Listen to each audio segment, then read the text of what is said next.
Isticmaalka badan ee mobilada ama kombiyuutarka waxaa ka dhasho noocyo badan oo indho xanuun ah oo ay dadku dareemaan.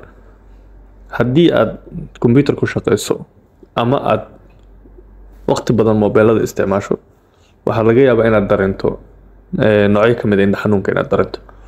Saas darteed, waxyaalaha aad loogula taliyo dadku waxaa ka mid ah marka koowaad inay indhaheedu aad nasiino siiso.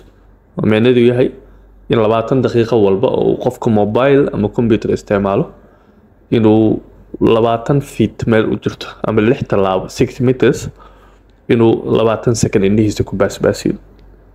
Waxaa dadka lagula taliyaa ama talooyinka ugu wanaagsan ka mid ah inaad distance-ga ama cabirka aad u dhaxaysiinayso mobile ama kombiyuutarka uu yahay in kugu filan oo aadan hoosta indhahaaga ka gelin si aysan indhahaaga u daalin.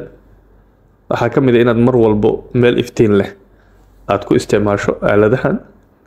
Haddii aad leedahay filters haddii leeyihiin sida blue filter oo mobilada iyo kombiyuutarka ayaanta lagu keeno inaad u isticmaasho. Inaad xasuusato inaad mar walba ilbiriqsato waxay keenaan aaladaha kombiyuutarka ama mobilada isticmaalkooda inuu qofku ku yaraado inta jeer ee loo baahan yahay in la ilbiriqsado. Saas darteed waa inaad xasuusataa mar walbo in aad ilbiriqsato iskuna day 6 bilood ama 8 bilood ama sanadkiiba mar inaad dhakhtarkaaga indhahane aad indhahaaga check up good ama baaritaano good iska soo subsato.